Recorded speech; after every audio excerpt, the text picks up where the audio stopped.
வணக்கம் நண்பர்களே, நான் உங்கள் கருணா எக்ஸ்பிரஸ் யூடியூப் சேனல். வணக்கம் நண்பர்களே, அனைவருக்கும் இரவு நேர வணக்கம்.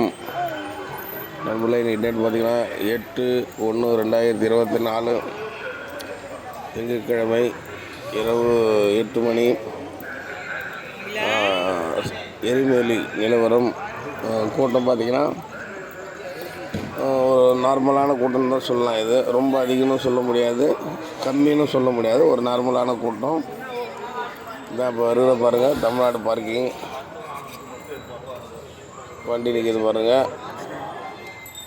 இவ்வளோ தான். ரொம்ப கூட்டம்னு நிறைஞ்சு வழிதுன்னு சொல்ல முடியாது, கூட்டம் இல்லைன்னு சொல்ல முடியாது நண்பர்களே. கொஞ்சம் திட்டமான கூட்டம். மேக்ஸிமம் எல்லாமே பார்த்திங்கன்னா பெரிய பாதை போகிறவங்க தான் இருக்கிறாங்க. நிலக்கல்லையும் நம்ம ஃப்ரெண்டு இருக்கிறாரு, அவருக்கு கால் பண்ணியிருந்தேன்.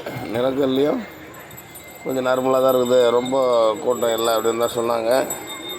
அதனால் சபரிமலைக்கு வரவங்க அதுக்கேற்ற மாதிரி பார்த்து வாங்க. ஏன்னா இடைப்பட்டு இன்னும் பார்த்திங்கன்னா மகர ஜோதி 14ஆம் மகர ஜோதி. அதனால் பார்த்திங்கன்னா இன்னொரு 2 நாள் பொறுத்தா கூட்டம் மறுபடியும் ஏறத்துக்கு வாய்ப்பு இருக்குது. எனக்கு தெரிஞ்சு இன்னும் அதிகமாக வர்றதுக்கு இப்போ இருக்கிறதோட 2 மடங்கு ஆகிறதுக்கு வாய்ப்பு இருக்குது. ஏன்னா கட்டு பார்த்திங்கன்னா 10ஆம் மேலே தான் வைப்பாங்க இதுக்கப்புறம். ஏன்னா இடைப்பட்ட கேப் ஒரு 2 நாள் கொஞ்சம் ஃப்ரீயாக இருக்க வாய்ப்பு இருக்குது. அதனால் சபரிமலைக்கு வர மக்கள், ஐயப்ப பக்தரும் அதுக்கேற்ற மாதிரி பார்த்து வாங்க. பார்த்து சாமி தரிசனம் போங்க. அலைச்சல் படாதீங்க, டென்ஷன் ஆகாதீங்க, பதட்டப்படாமல் வாங்க. அந்த ஐயப்பன் அருள் பெற்று வாழ்க்கையில் வளம் பெற்று சந்தோஷமாக இருங்க. பாருங்க, தான் எரிமேலி இன்றைய நிலவரம்.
சூர்யா அப்படியே போன் எடுக்கணும்டா சூர்யா.